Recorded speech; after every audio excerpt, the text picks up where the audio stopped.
So you wanna go to war with me? You're talking like you think you're royalty. You think that I'm afraid, but I don't break. I heard you question my stability.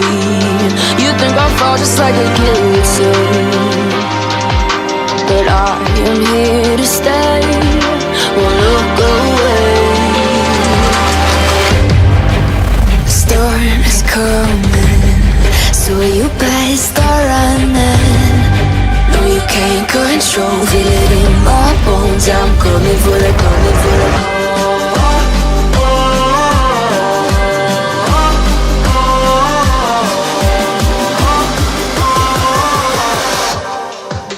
I'm coming for the throne.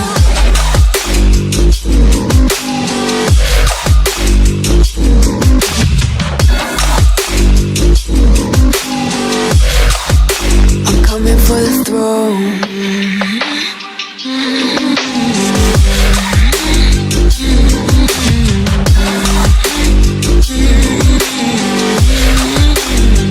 So you wanna be my enemy? You should've known I'd never kiss the rain. Ice runs in my veins, won't play it safe. I don't belong with your nobility. Who died and made you king of anything? You think that I'm insane? It's your mistake. Kingdoms rise and fall. I've come to take it all. I'll take it. I've come to take it. Kingdoms rise and fall. I've come to take it all. I'll take it all. The storm is coming, so you better start running. No, you can't control, feel it in my bones. I'm coming for the, coming for the.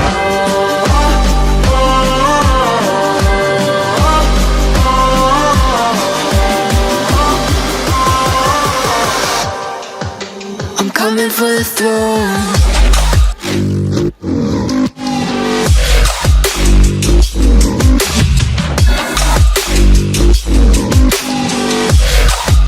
I'm coming for the throne.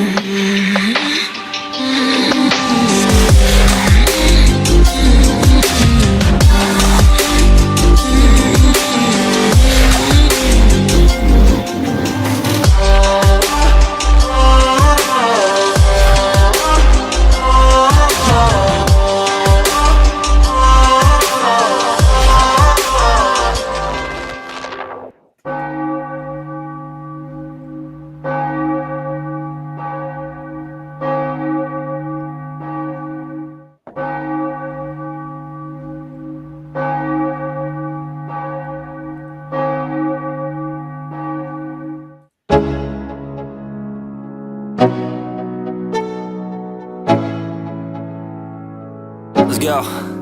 Yo, I'm like an addict, do I gotta have it. I ain't even playing, got a really bad habit. If it moves, gotta grab it, fuse like a magnet. Lose, won't have it till I'm doomed in a casket. I ain't playing, got a weird mind. If you work 8 hours, I'ma work 9. If the shit tastes sour, you should taste mine. I'ma stay in power for a long time. Get up, nah, I ain't a quitter. Toss me the ball, I'm a really big hitter. Big picture, I'm a straight killer. Rising the song to the highest bidder. Got juice, got gas, I'ma move fast. New shoes, new tracks, like who's that? I'm new, come back, better than last. Yeah, it's a new me, never gonna look back. Never gonna look back. Cause damn, I was built to last. You move slow and I move fast, and that's facts. Only I can make a change. Slowly take a step today. I will never be the same, cause that's what it takes.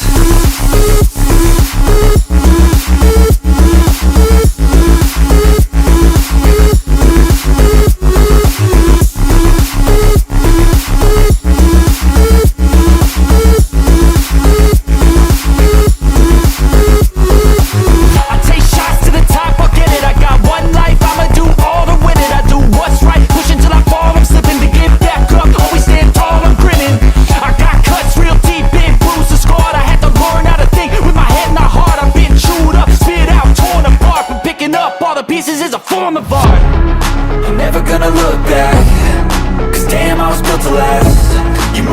when I move fast, and that's facts.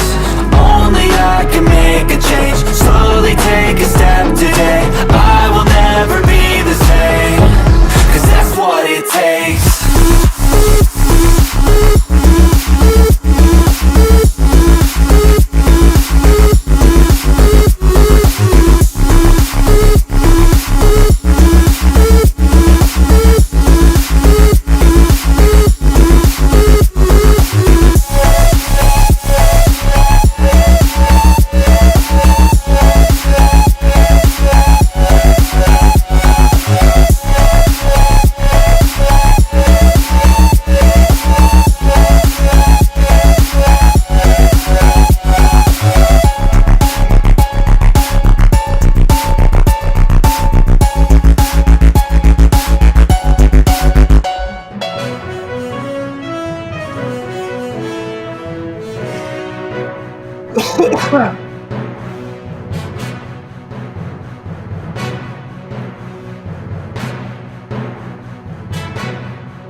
All right, guys. Happy Friday, October 11th. Mediocre. How you doing, amigo?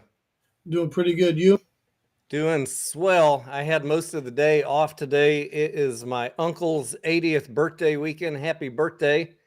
So I have family in town. My dad's in town. And we went out to the country and had at my aunt's house and had a lunch and a little family get together. And there's some more activities planned over the weekend. Well, happy birthday to your uncle. Thank you. My wife came out with us. My youngest son and his girlfriend came. They're headed up to Dallas for the Longhorn OU game this weekend. So I'm glad they were able to stop by. Big rivalry football game up in Dallas.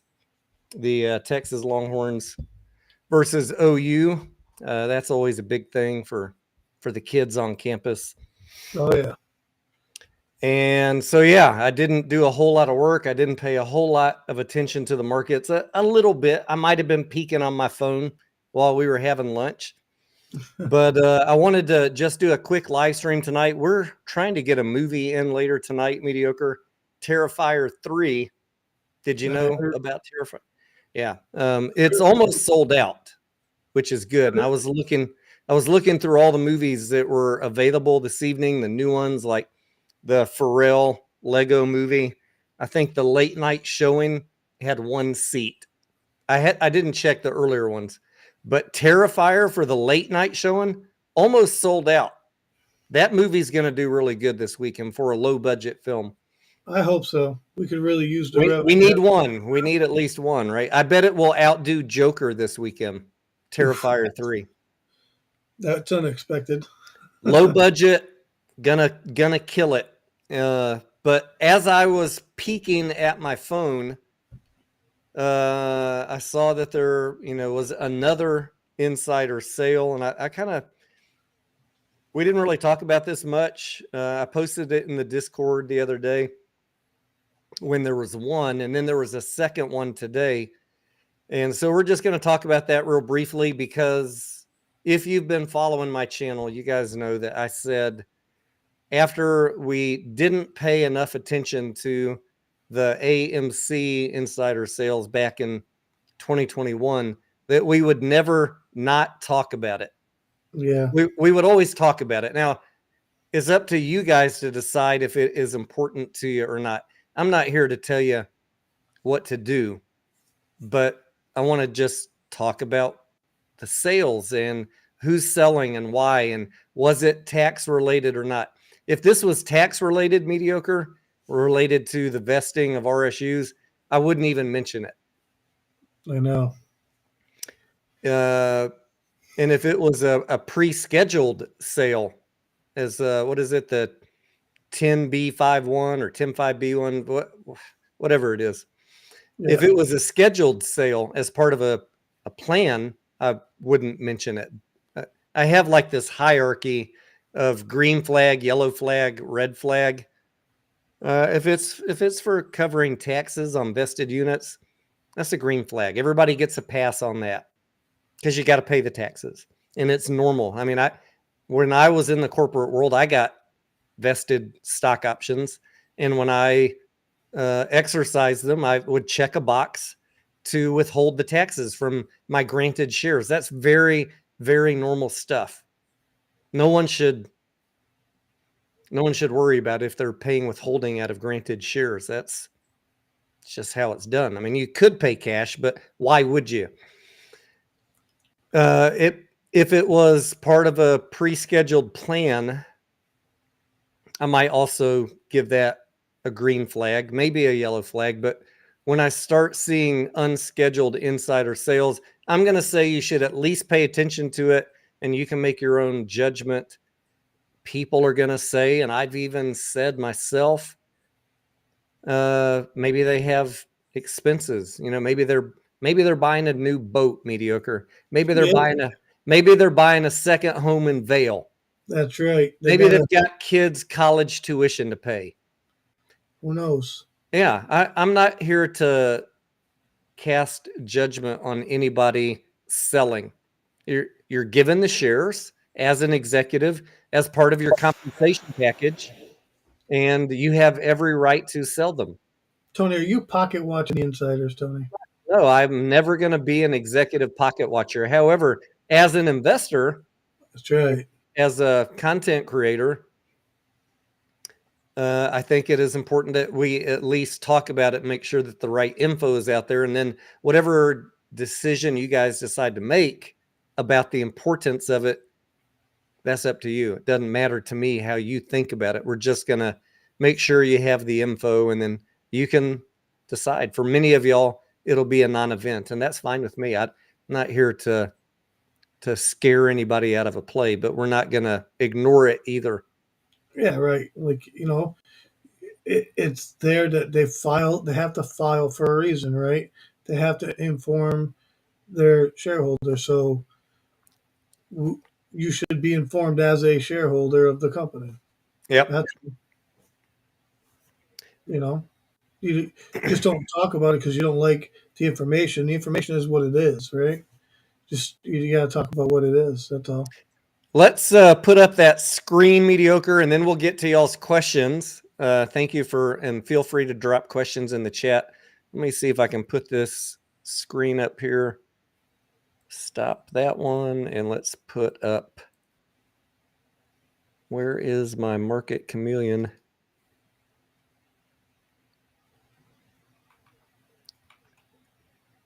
There it is. All right, this one. All right, mediocre. Here's what we're looking at. We got some new, I'm trying out this new beta on Restream, mediocre. We got that. I think, it's a new layout, but I think that's not as easy to read. If people want to see our ugly faces, we could be down here still. Yeah. We could be over here. But let's just put this up on the screen so everybody, it's a little easier for them to read. What we're talking about here is, let's see. This is Ryan Cohen. I don't want to look at that one. Hang on. Let me get back on the right page.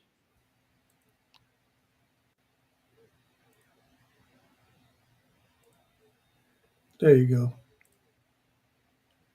Let me get back on the right page here. Fix this up, Tony. Fix this right up. Yeah, it wasn't Ryan Cohen. Ryan Cohen hasn't sold any shares. No. We were making sure we weren't raising a yellow flag over nothing before we. All right, insider trades. Here we go. Share screen.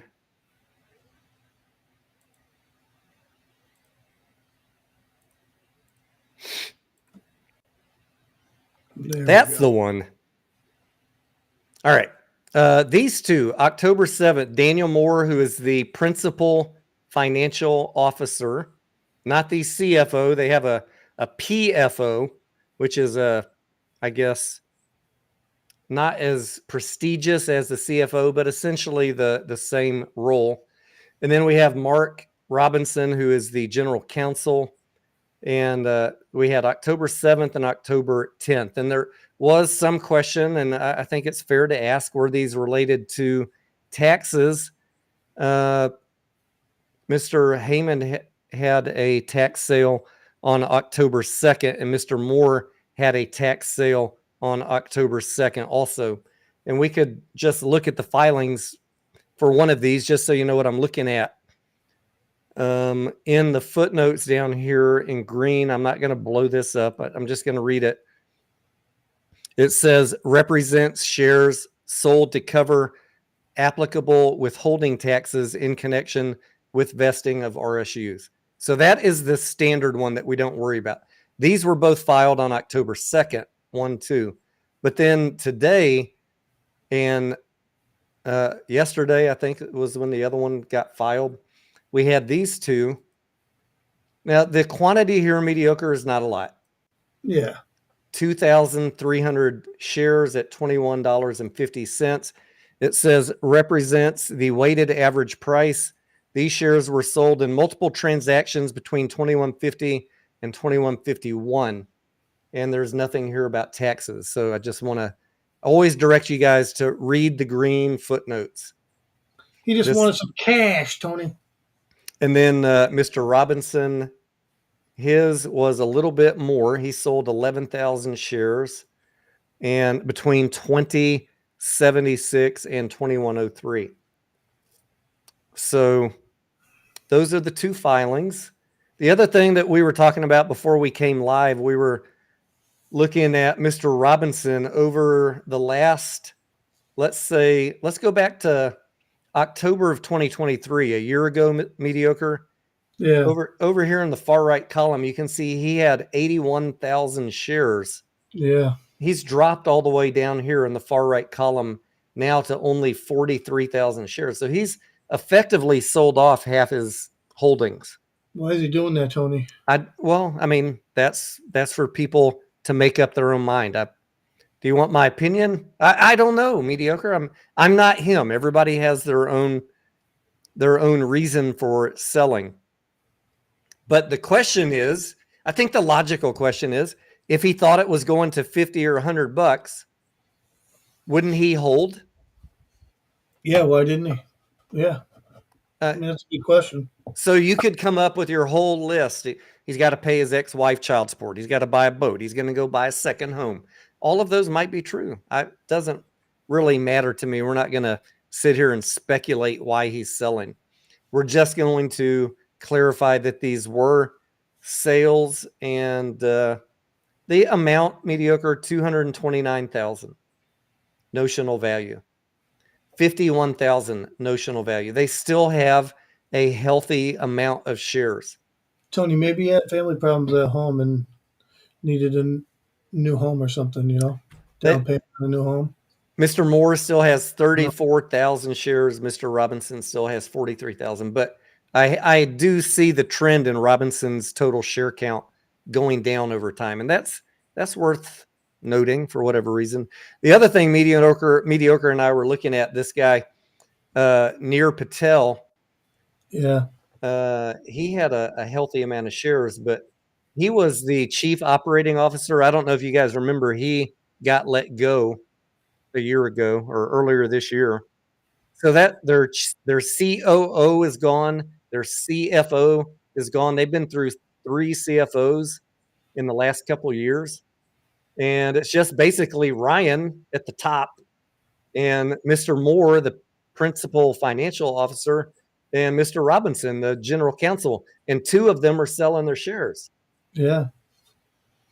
Larry Ching has been buying. We were looking at Larry's buys. Yeah, we did check him.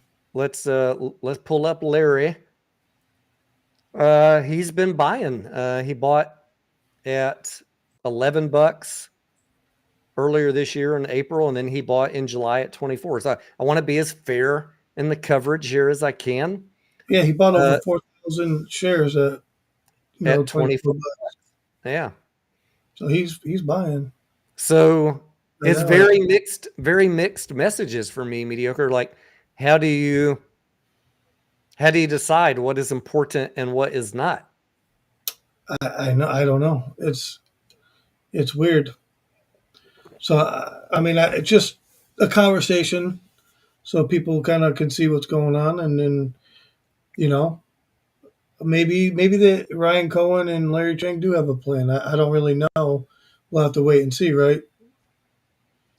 I think, the bottom line for me, since I know that I minimized it back in 2021, even in my own mind, mediocre, I wasn't like towing some corporate line, minimizing. In my mind, I was like saying all the same things. Oh, well, yeah, of course they're selling. A lot of their pay comes from granted RSUs. Of course you'd sell when the price is running up. I would do the same thing. Yeah. I don't want to ever make that mistake again. And I want to make sure, if it's a company that we're actively following or investing in, that we at least have the conversation and then everybody can make up their own minds. Right. Here's the information and interpret it like how you want to. But it is what it is. Jimmy says, can he not buy back in? Yeah, you can buy back in at any time, Jimmy, of course.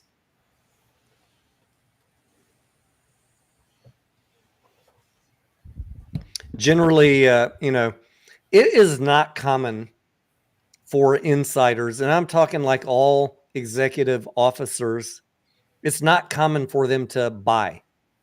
It's much because they're all being granted shares. Yeah, they're given shares, right? It's not common to buy. I mean, unless you're in a company which the price is undervalued and you're expecting really good things going forward, then you would probably be buying. I worked for a Fortune 100 company, and I spent every 6 months 10% of my salary buying shares. But I was in a fast growing Fortune 100 company, and without fail, over that 15 years I worked in the corporate world, my shares were growing exponentially, the value of those shares. So it was a good use of my funds, even though I was being granted options, shares, essentially. On top of that, I was still piling money in it because it was one of the fastest growing companies out there at the time. So yeah, you could always buy. But, there were times when I needed money or I was going to buy something, a major purchase, where I would exercise and sell my shares. I'm not sure what they're getting paid, Tony, but those shares are part of their pay too, aren't they? Yes. They're a benefit package. So yeah. That's why I don't throw them. I don't throw anybody under the bus for selling. And if you think that the price is reaching a local high, that might be a good time to sell. The concern I would have, and I'm not saying this is the motivation here, but the concern I would have if they have some knowledge about the general trajectory of the business, that everybody is a human. You have some motivation to sell. If you're worried about something, maybe it has nothing to do with that. The company that I worked with, when it went public, everybody was granted shares, mediocre. And there was one time shortly after the company went public that they had an inventory issue, and the inventory that they were carrying, because of market conditions, dropped precipitously in value, which was going to wreck the company's financials. And a lot of employees who had been given shares because they were there when the company was private, a lot of them sold out of panic because they knew that bad news was coming. They were insiders. These are just your rank and file employees, right? But we could see what was happening out in the market with inventory prices and the commodities that we were dealing with. And they sold out of human reaction, normal reaction. And so I always keep that in mind. Like, people are motivated by different things depending on what they think or what they know. The sad thing, mediocre, is that if they would have not panicked in that one moment as this fledgling company shifted from private to public and had a stumble, they could have 20,000 x'd the value of those shares if they would have held them for another 15, 20 years. The company, it was a temporary stumble, but it recovered from that and went on to be wildly successful. Tony, the other thing is I want to bring this up is people are going to say, well, why do we talk about it? Well, we talk about it. I'm just going to tell you the reason why we talk about this stuff and why we look at it and we take it seriously, because there's a other side that doesn't want GameStop to succeed or any other company, right? The ones that we talk about, but we're talking about GameStop right now. There are people out there that don't want the company to succeed. We're not one of them, by the way. But I invest in GameStop regularly, so yeah. of course I want to see it succeed. Now I'm not a buy and hold GameStop person. I'm more of a swing trader, but I want to see the company succeed. Right, but there are people out there, Tony, and you can agree with this, that don't want it to succeed. And when they get Form 4s like this, they use that shit against us, right? I mean, There's two reasons that I want to talk about. Three really. Number one, I have personal direct experience with this stuff, right? I was at one point, I don't know how much I was holding, $1 million worth of granted shares from the company I worked for. I have direct experience with being granted shares and exercising them through this. I was not an insider, so I didn't have to file Form 4s, but the whole experience of owning these shares, having it be part of your compensation, having to elect to sell them and decide if you're going to have taxes withheld. I've lived through all of that. That's one thing. Number two, like Mediocre said, there are people who are going to twist this into a very, very negative sentiment. We're not doing that here. We're just talking about it. Number three, there are going to be people who misconstrue it because they don't want you to have the real information. In other words, the pumper channels. And I saw a lot of that on social media today, people saying this was tax related sales. And I just want to say these were not, unfortunately. The last two transactions were not tax related withholding. yeah. Walt says, let's just say we have two paper hands, and we got two paper hands. We got Mark and Daniel, and we got two diamond hands, Larry and Ryan. Yeah, man, they're hanging on there. And Larry and Ryan have much more shares than these. So if that's a factor in your decision, let that be a factor. I'm okay with that. I'm not here to tell you guys how to interpret this. We're only talking about it to get the accurate information out.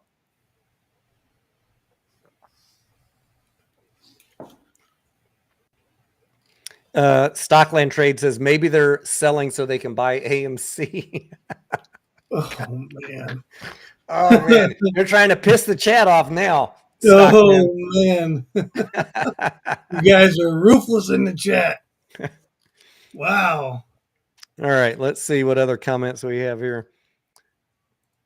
Let's go ahead and close this screen for the moment. There he is, Mediocre. JP, what's up? He says, in my opinion, I think that the CEO maybe don't have a plan or a bad plan, and GameStop is a declining business. How do we know, right, JP? I don't know if they have a plan or not. I've said this many times. I'm going to give Ryan Cohen the benefit of the doubt. I like Ryan Cohen. I was and am a Chewy customer. Now he's moved on from Chewy, but I don't think he's a dumb guy. There are people that want to say really, really bad things about Ryan Cohen. I'm not that guy. I'm going to give him the benefit of the doubt. However, while I give him the benefit of the doubt, I still would like to hear something from him. Draw a picture, Ryan. Besides cutting costs, which you've told us, and focusing on digital, which you've told us, and getting to profitability, which you told us, what's the plan with the raising cash? I just think that would be a cool thing if he would share, and maybe he won't. And some of y'all are okay with that. And that's fine with me if you're okay with that. I'm not totally cool with it, but I'm just one guy. It's just my opinion. Is the business declining? I mean, we can all look at the chart of the top line. We can all look at the chart of the revenue. The revenue is without a doubt declining. but the company's done a fantastic job of trimming cost. They aren't generating profits. I hear people twist this. Look at the $500 million swing in profits, guys. Cutting costs is not creating profits. Let's be honest with our audiences, all right? Cutting cost is just cutting cost. It is not generating a swing in profits. I know you got a lot of armchair accountants working from their dad's basement out there trying to tell you guys how to think about this. Cutting cost is not generating profit. A profit is generated when you see a plus on the operating revenue, on the operating income. That's when you got a profit, or on the net income. Pick your metric.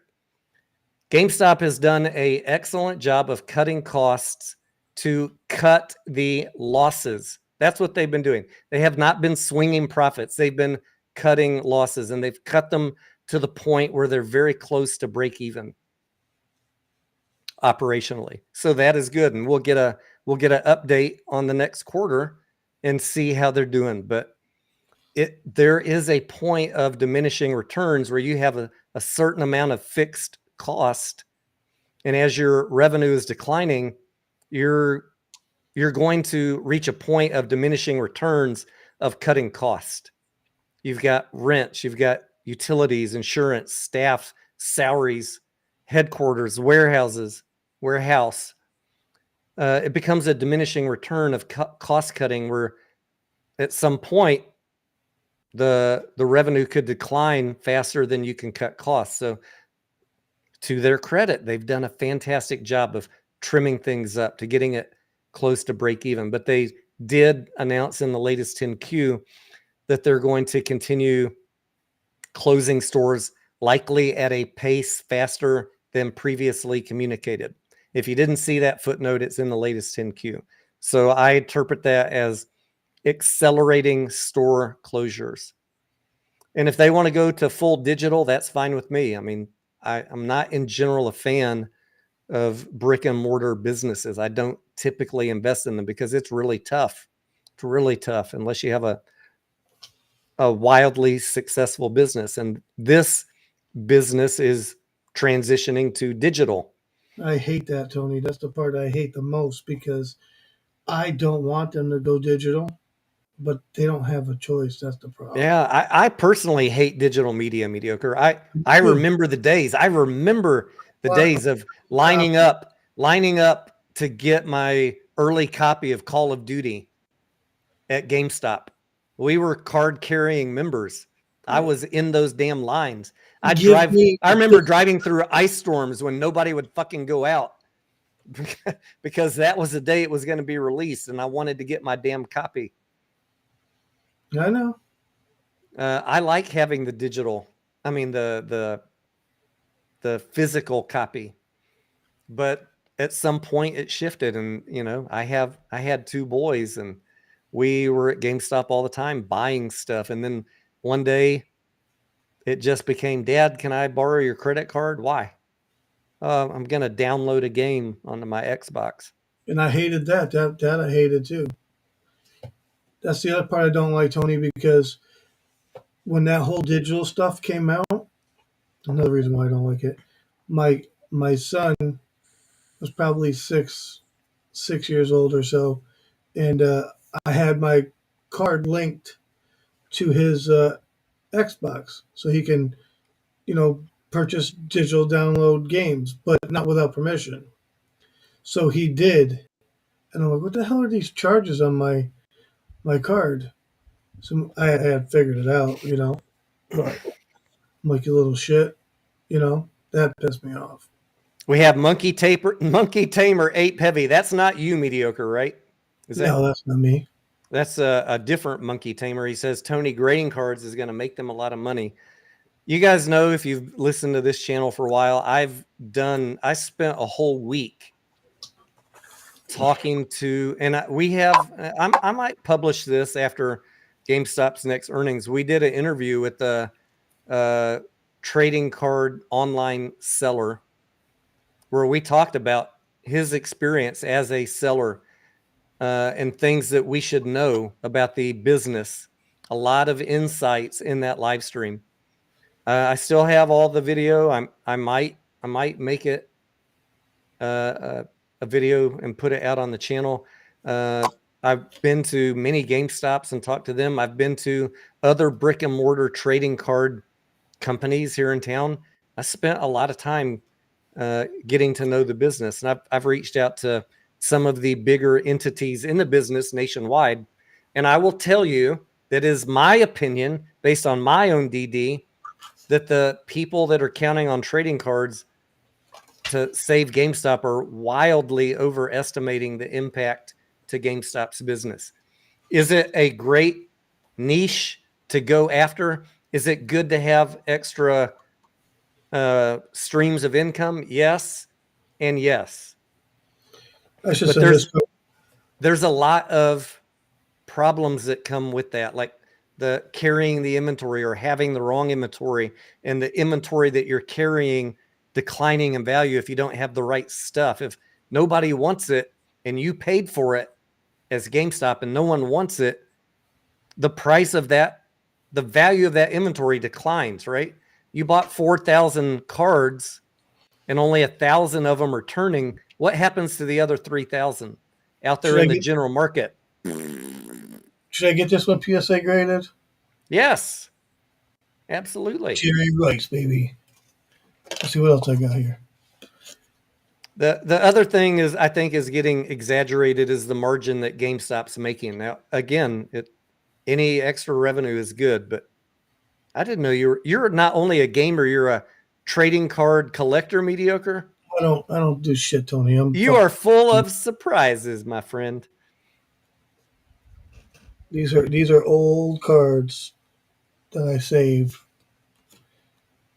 You want me to grab some games? Because I'm not a gamer. I can show you all my games. Well, I said last quarter regarding trading cards that you're not, I mean, people were I heard what the GameStop YouTubers were telling folks. There's going to be massive increase in revenues because of trading cards. That did not happen. The margins did go up. So I want to see one more quarter, and let's find out if the margins are still holding.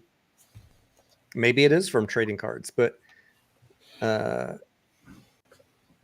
reason I have them out is because I am thinking about sending them in, to be honest. To see you should. Hey, did you know that GameStop, breaking news, mediocre, first place that you've heard this, GameStop is thinking about allowing you to bring trading cards directly into them to send them into PSA. Providing a valuable service, because I know it was difficult for you to go to the post office or put it in your mailbox. I don't know what happened to my camera. It's messed up.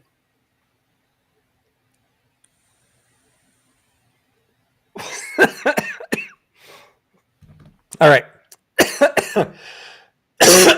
Damn, quit smoking, guys. It's bad for you. Let's see what other chats we got. Do we have any other GameStop questions? Someone just came in. What are we talking about? We're talking about Mark Robinson and Daniel Moore selling a couple shares. So.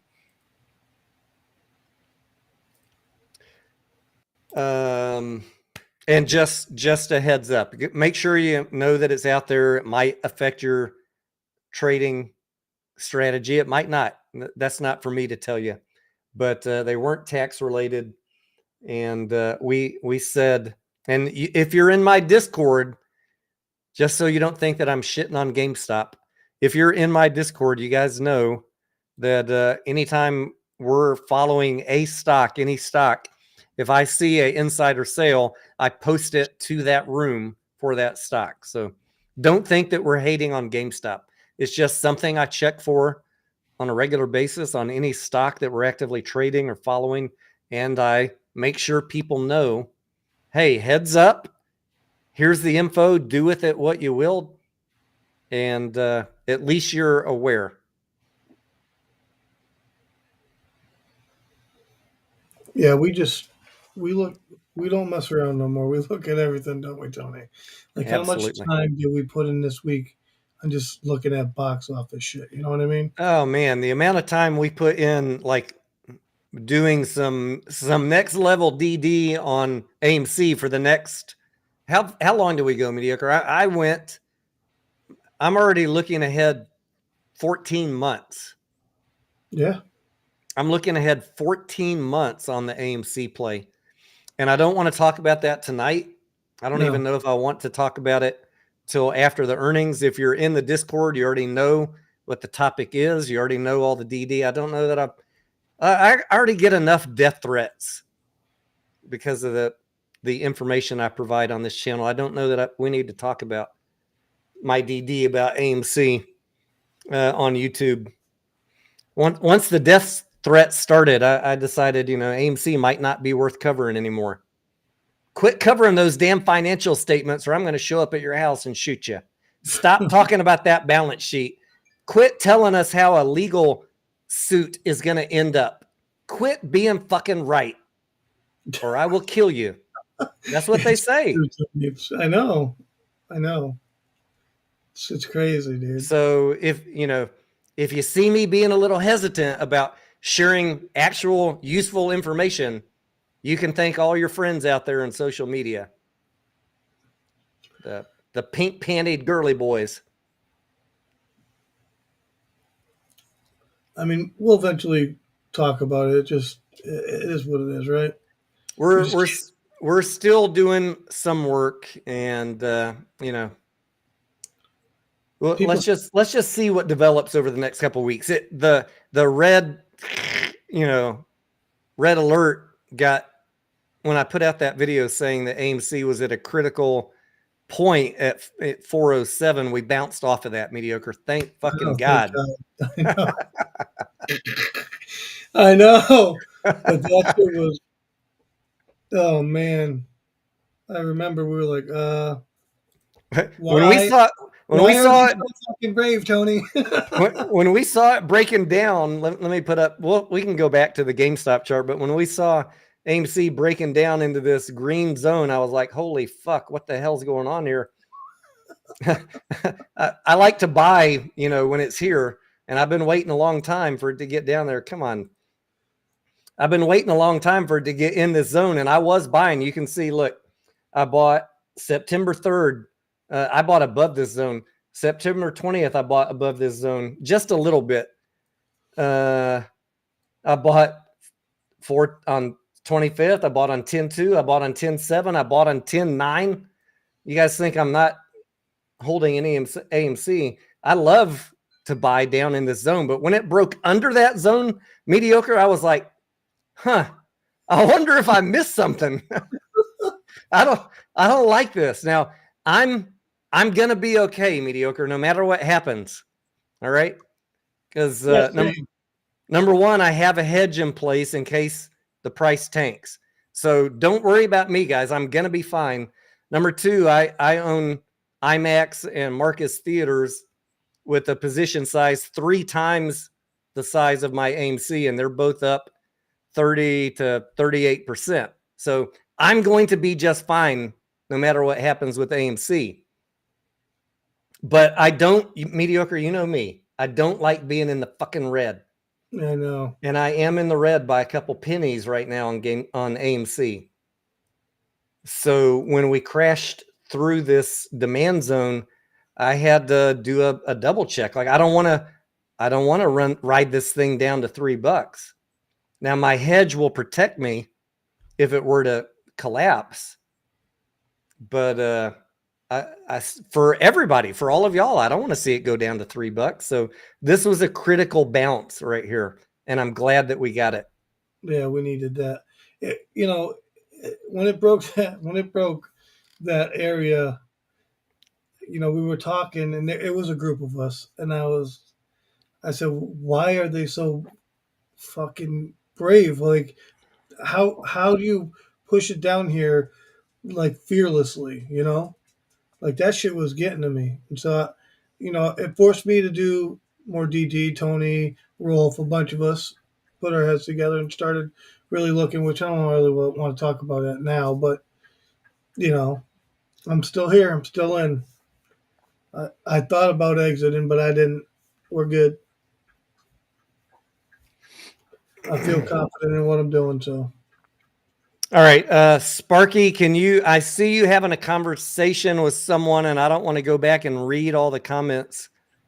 Can you summarize what you guys are talking about? Somebody? Maybe I can scroll up here.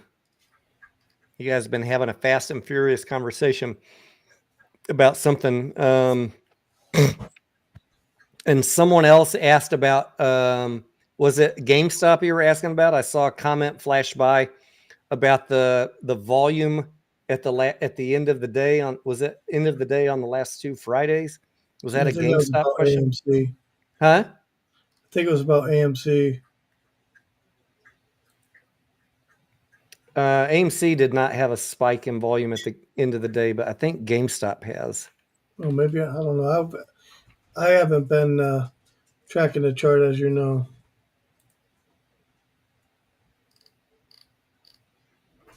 I mean, it ran up to.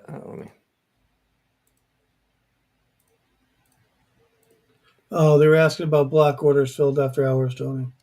After hours, okay.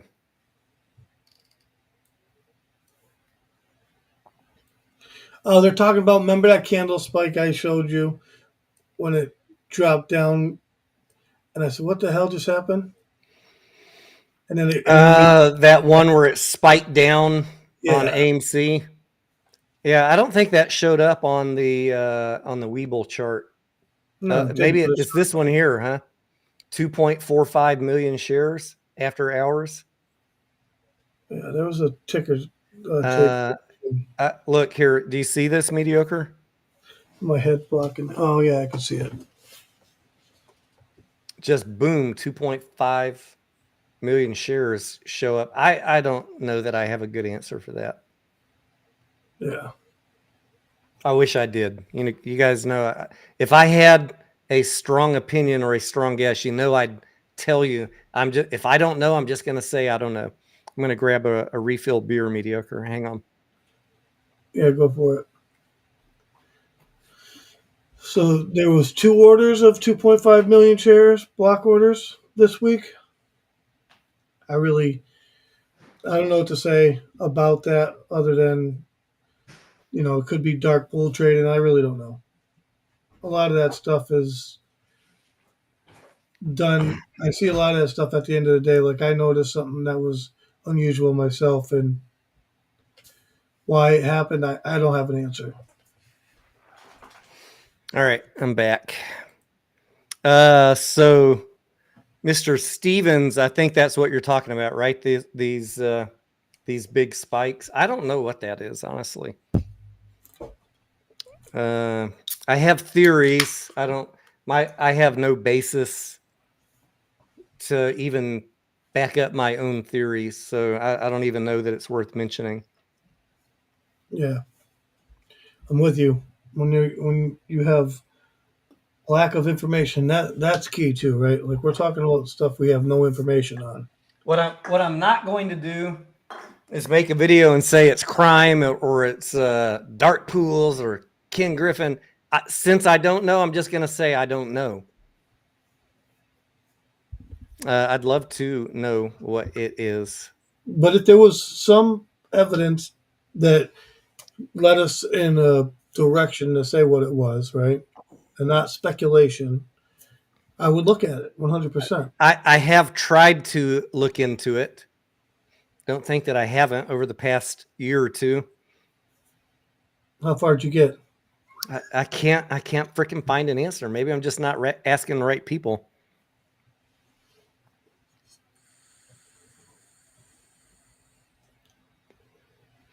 Sparky says right after closed prints, don't think you can look up why. I just think that's what it is.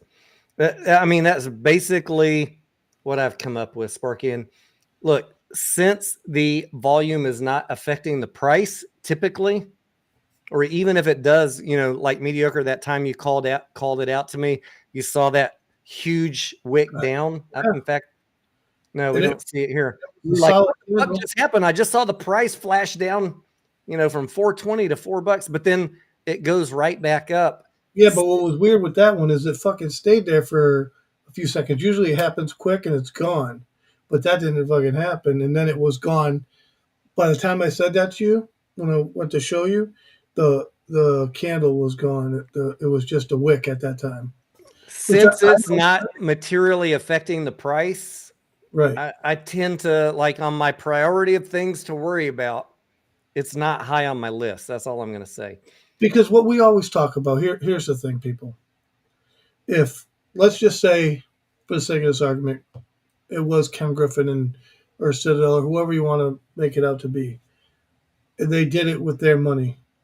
Okay, if the SEC didn't find it illegal, then there's nothing you could do about it. Period.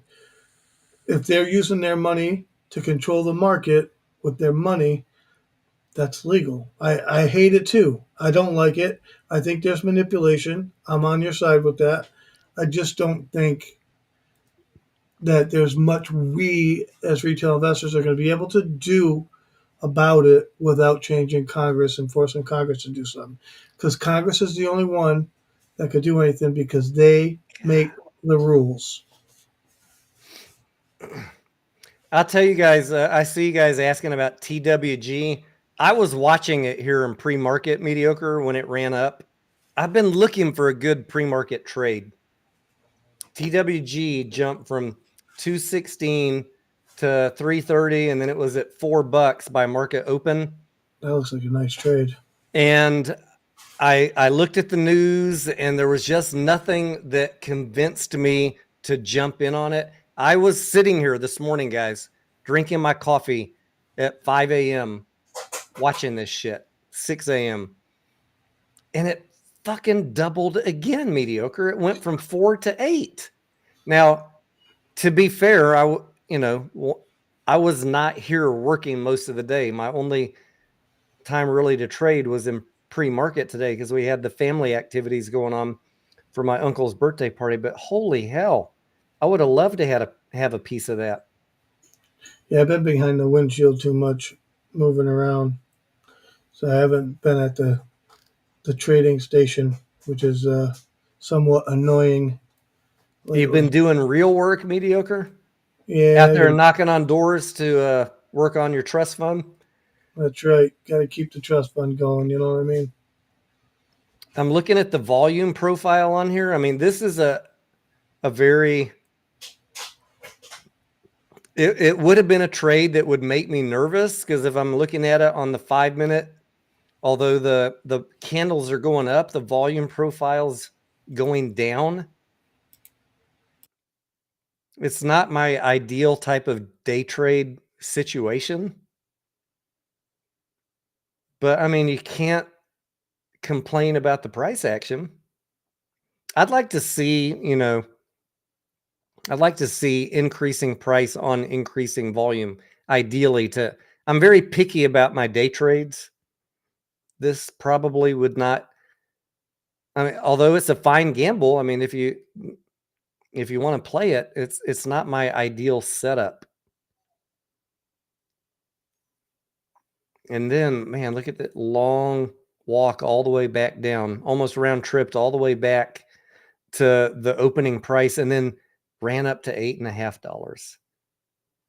Fantastic opportunity. If you played that one and made money, kudos.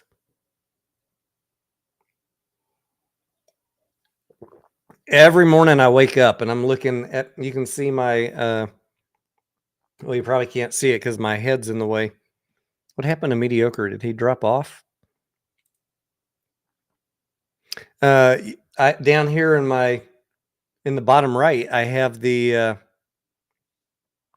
top gainers in pre-market. I'm always watching them, looking for anything with real news or worthwhile to shout out to the chat in Discord.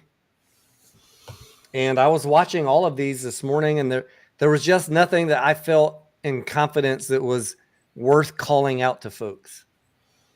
If it was a perfect setup, I would definitely call it out. But I don't want to lead people over a cliff, Just because something's up 80% in pre-market doesn't mean it's a great trade. Yeah, once they get up like that, I get nervous. I don't even want to enter. It's a risky. I want to get in when it's moving. You know what I mean? I have to see the chart at open and see what's going to happen. But I am here every morning looking for them. I just haven't found anything fantastic for my risk profile recently. NASCAR says this week has been really slow for PR runners in the pre-market. It's been bad. Yeah. You have it's almost like this past week, especially, you had to own it before the news came out.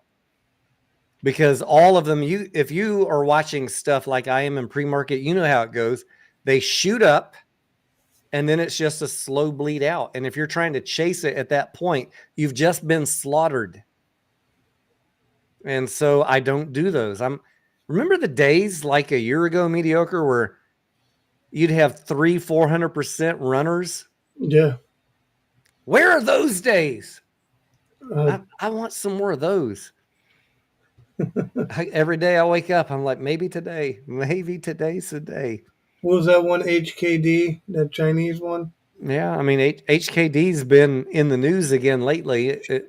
It got a little volume. It got a little run up here, mediocre. Look at this.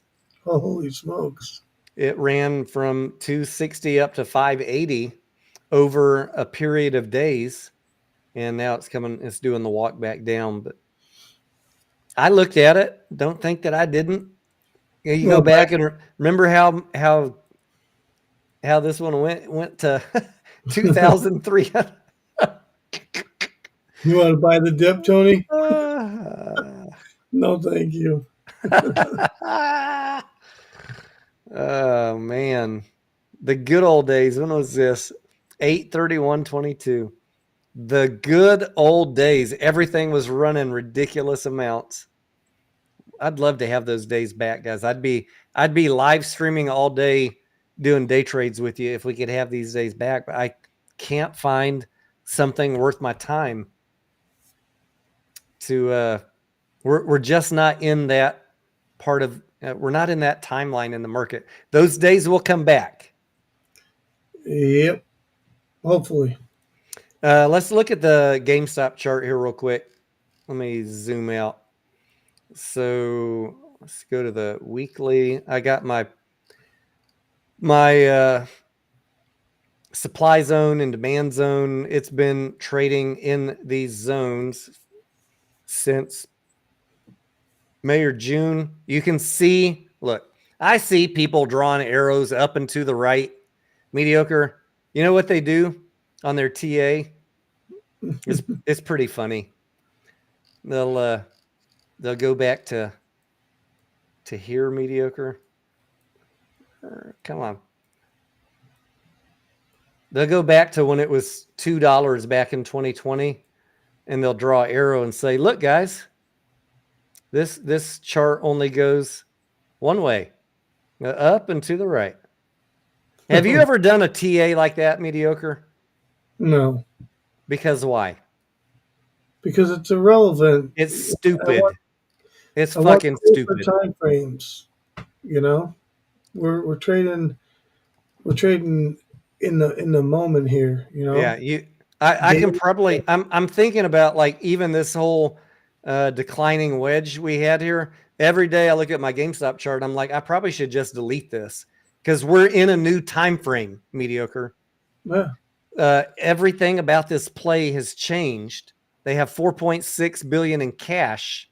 Yeah. And I don't know, we're not going back down to $10. Right, that wedge is useless right now. I agree. And the company has added $3 billion of cash on the balance sheet. I should what? You should draw a new wedge. All right. Should I just delete it right now? I mean, you can. Yeah, let's do that. Fuck this wedge. We're not in this wedge anymore. You can't go back to 3 years ago and try and connect the dots if you're doing real TA, if you know what the fuck you're doing. This is the only thing that matters right here. Right, from that peak down, right, exactly. This is what matters. And what matters is where we're at right now, the price action happening since let's say since April, all right, we were Down at $10, but April doesn't matter anymore because the balance sheet has changed. The book value per share has more than almost tripled from $4 to $11. This is not the same company. So you need to rethink your TA. TA is not just about looking at a chart and drawing stupid arrows. You got to have a layer on top of it, understanding the fundamental value of the company. The problem is the GameStop people don't know how to analyze fundamental value. They think the fundamental value is $50. No. There's no earnings to justify $50 price target, but the fundamental value did shift up from 4 to 11. Yeah. So we need to rethink our TA. There's a new base. There's a new support fundamentally for this company. Unfortunately, if there's no news or there's no earnings, it's going to be driven down over time. Over time could be 3 months or a year. It's going to be driven down over time towards the fundamental value, which is just under $11. Things that could change that would be Roaring Kitty coming back, getting some FOMO going on, or Ryan Cohen and management announcing something, changing the fundamental analysis or creating FOMO. But if there's no news, this thing will be ground down, and you can see the trend. This is the only arrow you should be drawing. It's going down. Yeah. What I can't tell you is where's the support. You see my support. I have it drawn in this box. That is the support for GameStop. What time frame you on right there? I'm on the weekly, and I'm looking at like from May till now. There is demonstrated support between 1860 and $20.40. So that for now, that's the support, and I'm going to trade off of that. If my last two buys have been at 1934 and 1950, demonstrating I am practicing what I'm preaching to you guys. I don't have a $7 price target. I don't have a $10 price target. These fucking GameStop YouTubers lie to you about how I analyze or trade GameStop because they don't want you to listen to someone who's making money on this play. This, as far as I'm concerned, is the support unless it's broken, and then we got to redo it. So every time it dips down into this box, I'm a speculative trader. I like taking a little bit of risk. Like 90% of my stuff is tucked away in safe investments, but the other 10%, I'm having fun. This is, for me, a good speculative trade unless it breaks under this, in which case we reassess the plan. Tony, is that purple line VWAP? This purple line right here, or this one? That one right there, yeah. That is the EMA 13. The VWAP, I'd have to go to the daily or the 4 hours, sorry. Let me get rid of extended. The VWAP mediocre is this golden line right here. It's following the candles. So you're below VWAP too? I mean, it's been following the VWAP. But it's under all of the moving averages. Yeah, it's under 13, then it's not bullish. It's downtrend. There's not a lot bullish here, honestly. Right. From a technical standpoint. Yeah, right? from a technical standpoint.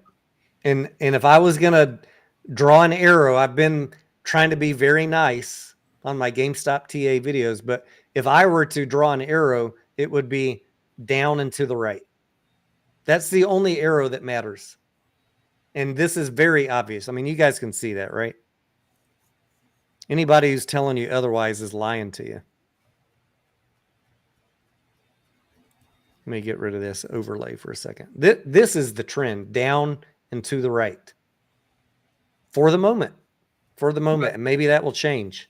Exactly. Maybe. I don't care what it does. This is the trend. Yeah, maybe Ryan Cohen will say something and will reverse the trend. That'd be nice. We don't know, but maybe Warren Kitty comes back and says he shows a position that could reverse the trend, right? Like we don't know, but the trend is your friend. You have to understand what the trend is. The reason I'm not making a big deal about it, mediocre, is because as long as it is ping-ponging between these two, Agreed. I'm cool with it. I want to be a buyer in this green zone and then cross my fingers as a speculative trader that we get a bounce back up to the top of this zone. Exactly. That's all I'm trying to do, guys. You can see I bought at 1934. I sold the next day at 2135. I made 10% in a day. Here I bought it 1950 and I sold 13 days later at 2172. Again, another 10% trade for a 2-week hold. That's fine. Those are good trades. Tony, what do you think would happen if you?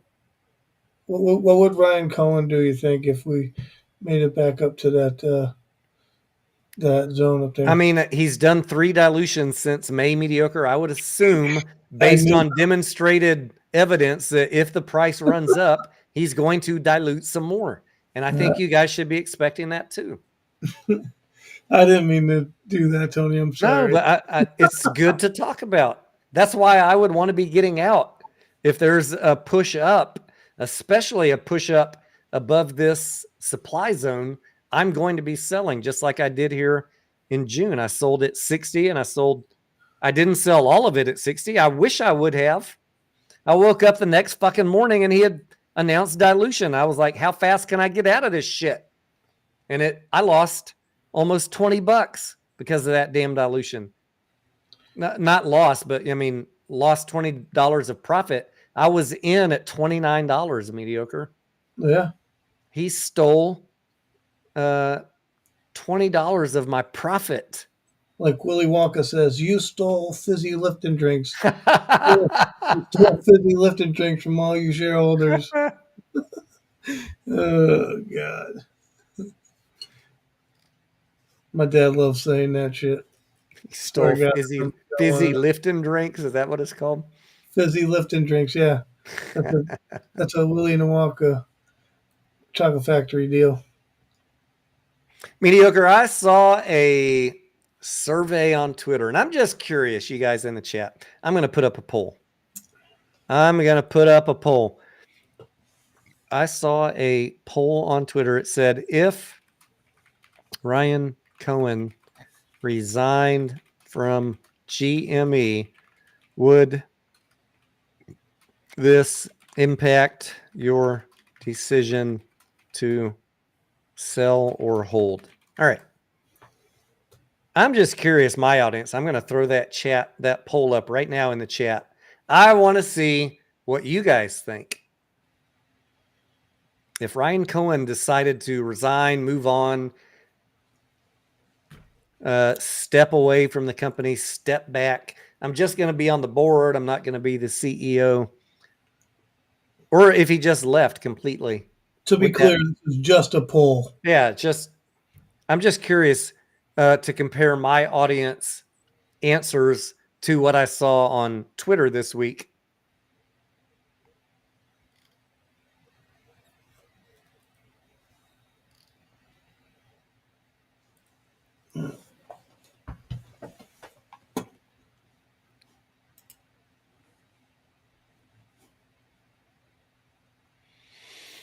All right. Stockland Trade says, is Lone Star beer any good? No. It's kind of like Natty Light.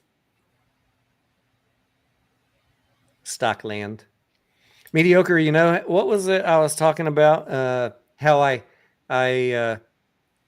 change my meals depending on if it was a good trading week or not, just to punish myself or reward myself. Yeah, I remember we talked about that. What was it? What was it that we were talking about? It's a ribeye week or a chicken thigh week. Yes. All right. If you want to translate that to alcohol, it could be a Lone Star weak or a what's a premium craft beer mediocre. Oh, I don't know. Pick your favorite premium craft beer. Lone Star would be the week that you have a shitty week trading. You're gonna go buy some Lone Star, or buy some Natty Light. I always drink. Yeah, Natty Light's probably the shittiest beer. It's not great stuff, but I tell you what, in Austin, I've bought Lone Star because it makes me feel like a Texan. But like my wife will be out, when we go out dancing, she'll like, I want a shot of what's that fucking cinnamon drink? Fireball. All right, $10. I say I want that 16-ounce Lone Star, $1.99. I was like, winning. When I was in high school, I used to pay a guy to go get me beer, and but I didn't have much money. But I remember I'd get a case of Golden Anniversary for fucking $10 back in the day. Shit. Mediocre. When I was in college, we had a country western bar here that when you got there early, it was like 69 cents a beer until someone went into the men's room. No. Did they have spittoons on the floor? Bet you those were fucking full. There was some alarm or something on the men's room door that would flash lights. I forget. I mean, this was 20, 30 years ago, maybe 40 or 50. Fuck if I remember. I'm old. But they would always, people would get mad at that fucking small bladder dipshit that went in the bathroom. Go in that bathroom. You fucking go outside, pee in your car or something. I don't care. Don't you fucking open that men's room door. You open that men's room door, I'm going to beat the shit out of you. I can imagine the conversations. Bet you there's a big motherfucker blocking the door, too.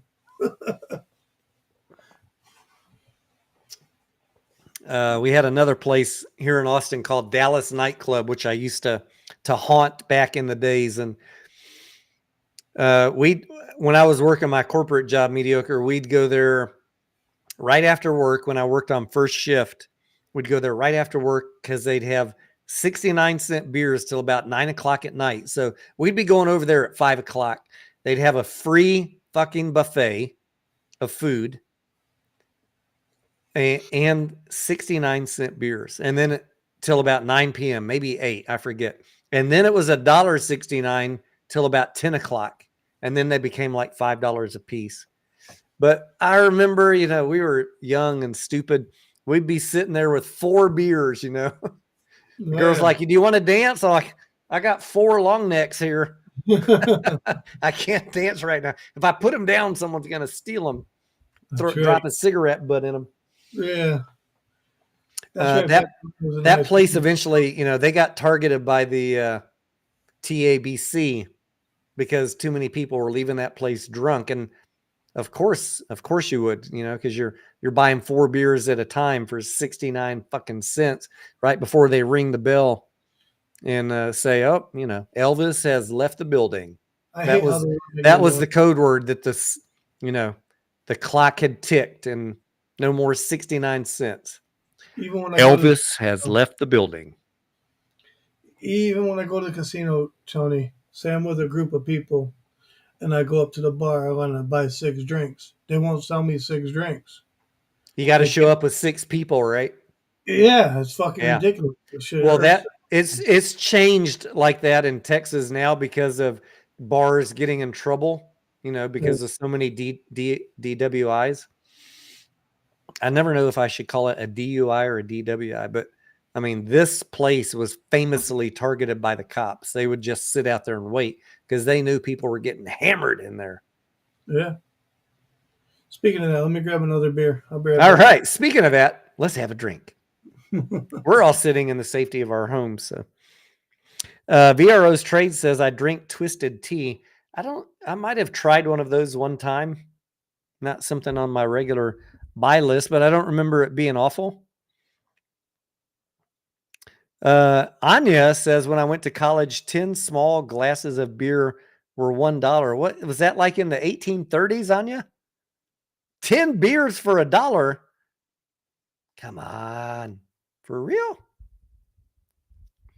Generation X says, hang on. He says, this is a timed event. They have to keep it from exploding till the time of the explosion. Relax, enjoy, and Trump 2024. He gave us executive orders for the first 2 run-ups. All right. I do hope Trump wins. Sorry, Anya. Don't hate. This is not a political channel. We're not going to go down that political route, but VRO says, my AMC bartender gives me 2 drinks at once when I go alone. My AMC bartenders, guys, let's just be real. I go to a lot of movies. We were at the movies over 15 times in the last 30 days. And I mean, I only order 1 drink typically when I go to the bar, when I go to a movie, but they all know me because there's so much. And when we went to go watch, what did we watch? Real late night in the past week or so. I forget what it was, but it was a really long movie. And I'm going to look it up while I'm talking.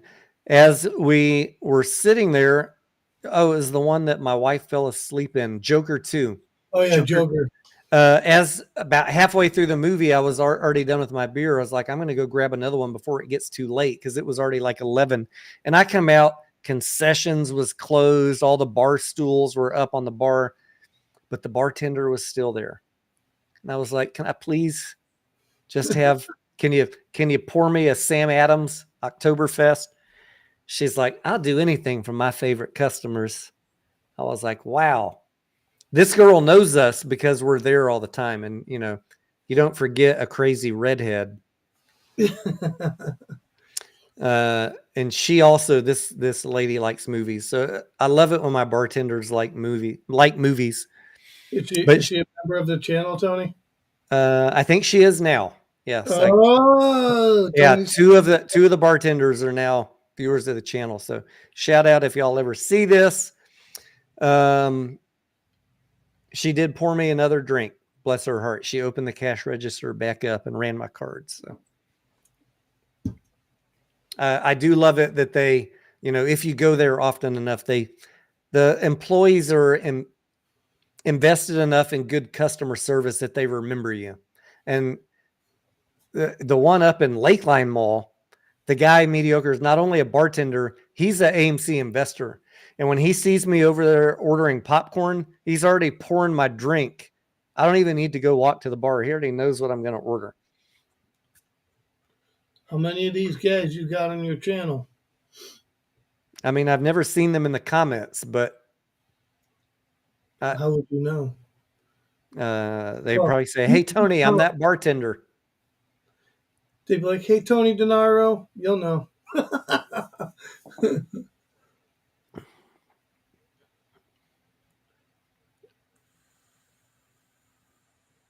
Oh, man. All right, what time is it? It's 9:45. We got a little time. The show that I want to go watch tonight is at 10:45. The movie. I got to go wake my wife up. She's taking a late afternoon nap. It's already 9:45. How you doing, baby UFO? Baby UFO, aloha.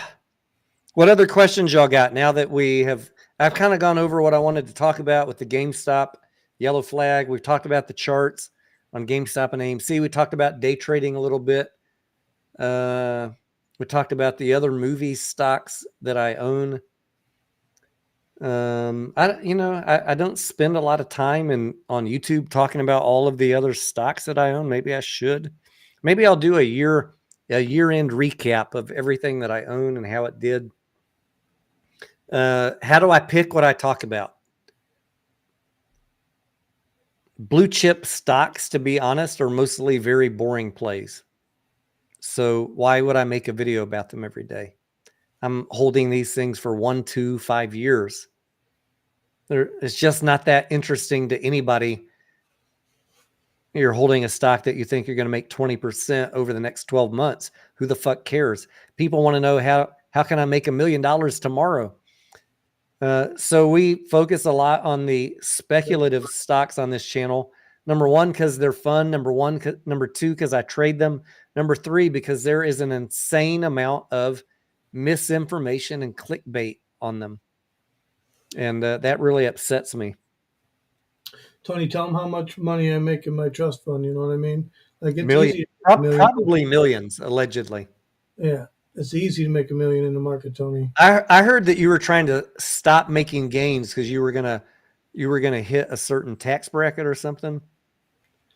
I was trying to slow down so I didn't pay too much tax. That is a true statement. It's a first world problems, mediocre. Yeah, but the millionaire part is joking. That's just being sarcastic, people. Believe me.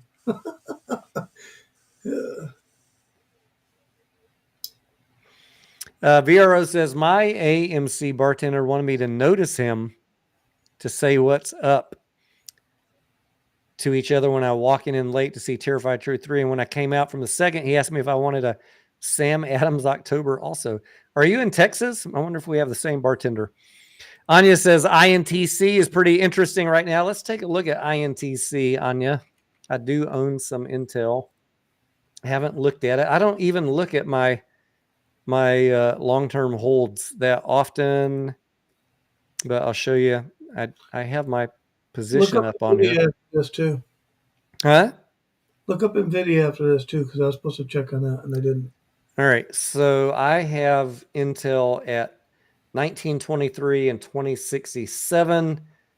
And this is a long-term hold for me. Like I bought this for a 5-year hold at least. I'm in the green by a little bit. What is that? By about 10%, 15%. And there's still some downside risk on Intel. But I like buying good companies when they get beat up.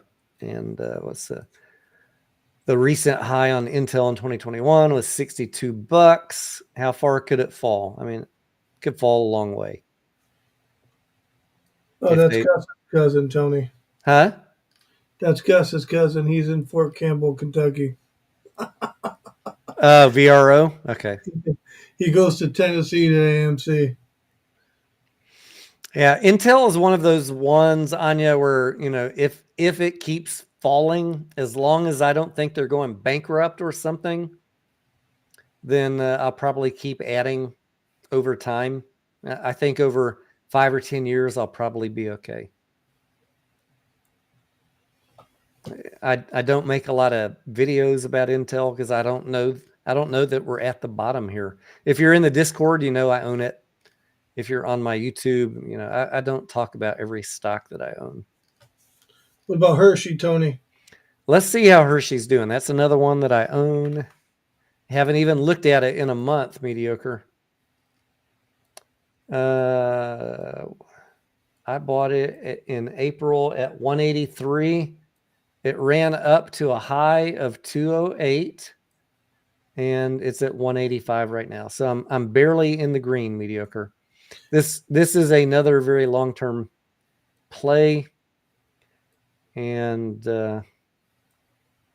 downside, if we go back all the way to 2020, $123. But I'm hoping that I got in at the bottom here of this local cycle, unless the market crashes, in which case I'm sure it'll go lower.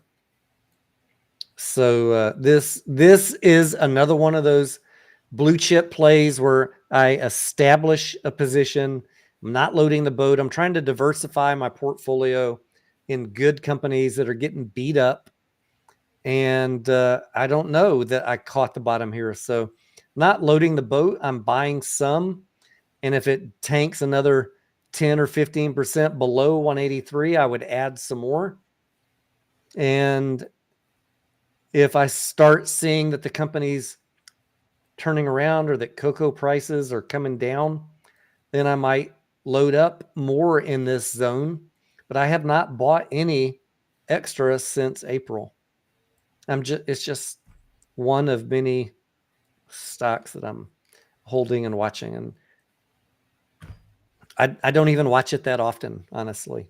It's a long-term hold for me. What's NVIDIA look like today? NVDA, let's see. Oof. Ouch. So they got spanked.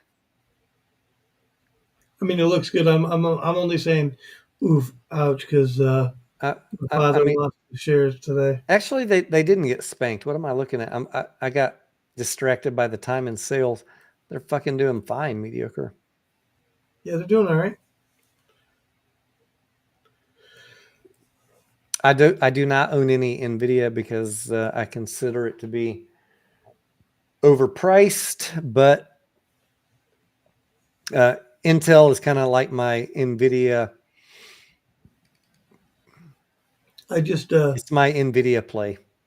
My father's in it, and so I've been trying to gradually take him out, but he's been doing very good in it. So I can't really. You gotta let him do what he's gonna do. He does good. Forward PE of 47, mediocre, which is better than the trailing PE of 63. I can't remember if I own any AMD or not. Let me look at the chart. I remember when that was like $40. Yeah. I was in it. I didn't hold it. I don't see any notes on here. Oh, wait, there is a note there. Can you see it in purple? Apparently, I do own some AMD. I can't even remember what all I own. So I bought AMD at 155 and 133, mediocre. Nice. I was in it at 40 and exited at like 45. And I said, it'll come back or whatever it was. I don't remember the exact price. I'm just saying it was really low before it had that major run back up here. This is how little I look at these stocks. I don't even remember if I own them. It's a 5 or 10 year play for me.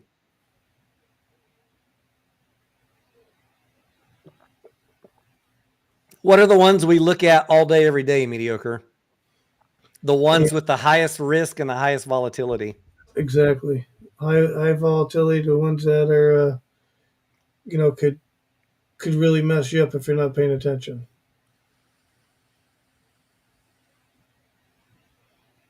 What about JetBlue? I do not own any JetBlue. I'm not a big fan of airlines, but we can pull it up.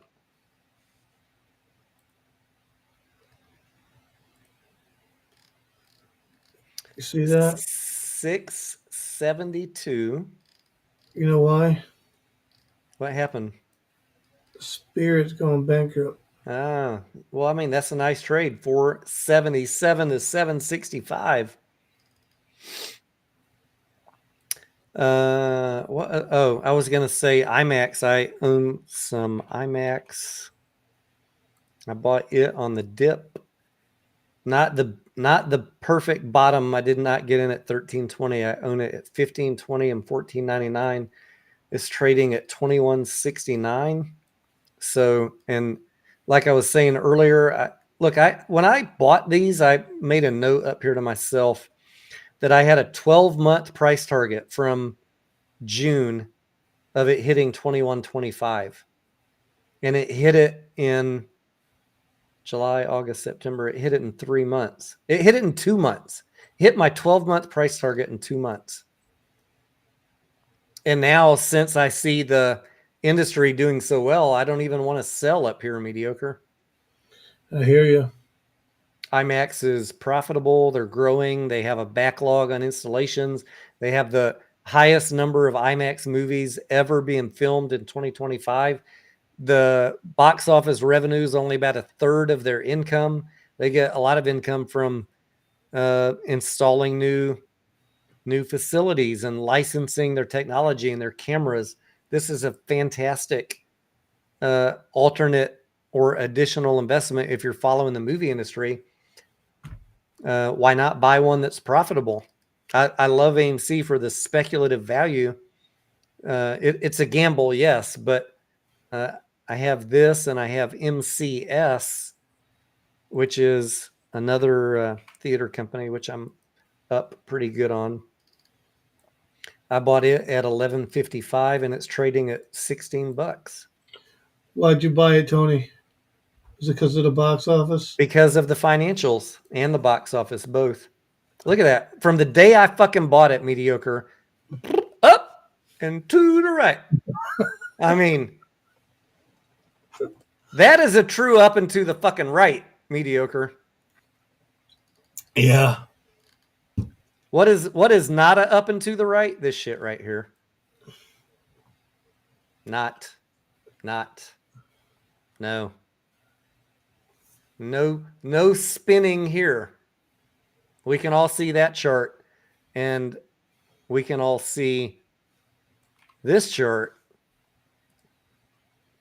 One of them is up and to the right. One of these things is not like the other. This is why, mediocre, you diversify. Now, some of these dipshits will call diversification diversification. It's only diversification if you're an idiot and picking other bad stocks. Like if everything in your portfolio looks like this, yeah, that's a bad idea, bros. Pick some good stocks, guys. Hang out in the Discord. We'll throw some ideas at you. We'll toss you a bone. We're looking all day, every fucking day. I don't even have a real job anymore, mediocre. I'm already retired. What else I got to do but find good stocks that look like this? And then give a heads up in my Discord about what I'm fucking buying. You guys should jump into the voice channels in the Discord. I'll come in and talk to you guys. I don't care. We can have fun. I'm down.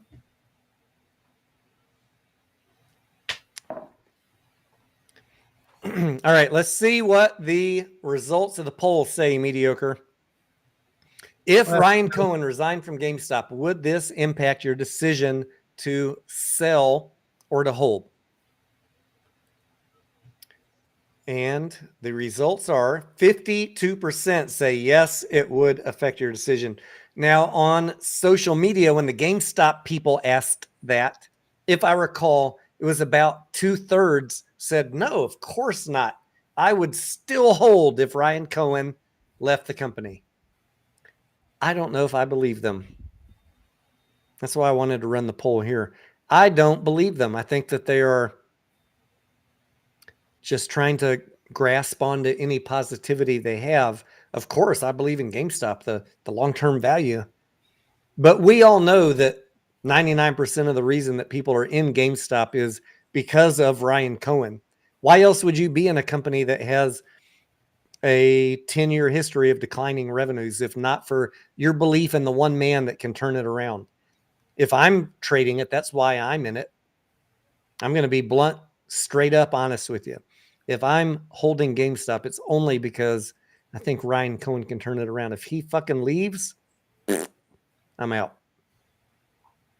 So I do not believe that social media poll. I think that those people are liars. At least some of them.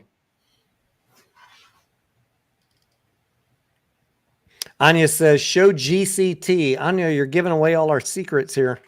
GCT has been under a bit of pressure, though, lately, hadn't it? I got my initial position on GCT, just my toe in the water at 25.76.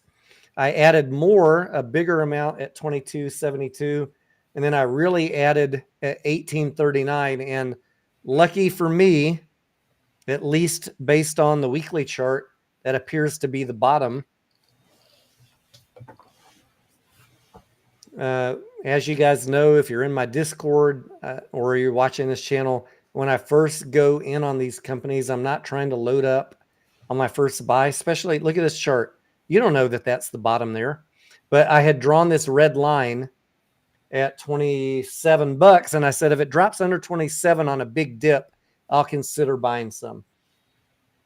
So I grabbed a little bit, and then if it drops 10 or 15% more, I'll dip a little bit more in the water. And I did that here, but this was where I really went in on it. And so I'm in the green on that one. and we've been on 1, 2, 3 weeks of green. The analysts have like a $50 price target on this stock. So if that comes to fruition, and I can't tell you that it will, then $18 will be a good buy. This is probably my least conviction play, just to be blunt. My lowest conviction play, GCT, Giga Cloud Tech. So I'm not going to be adding as it runs up. I'm just going to sit with what I got. And if I can get out at, look, I drew this green line up here where I'd like to get out, $58. I don't know if that'll happen or not. We'll play it by ear, Anya.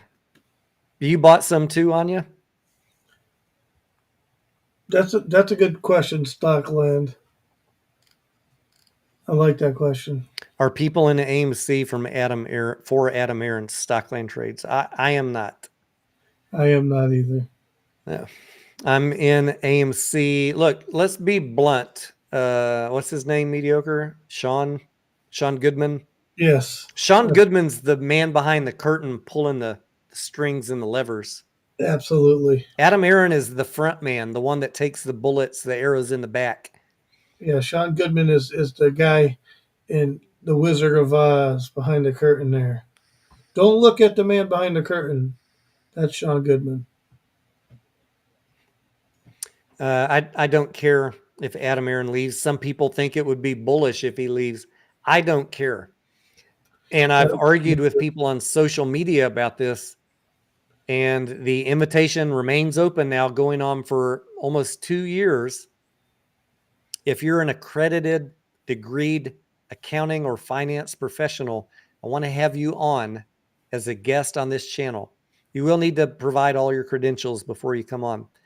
I want to have an interview with you. If you think that any executive team would come in and do anything differently, people say, fire Adam Aaron, fire the board. Tell me what anybody else would do differently. The balance sheet is fucked.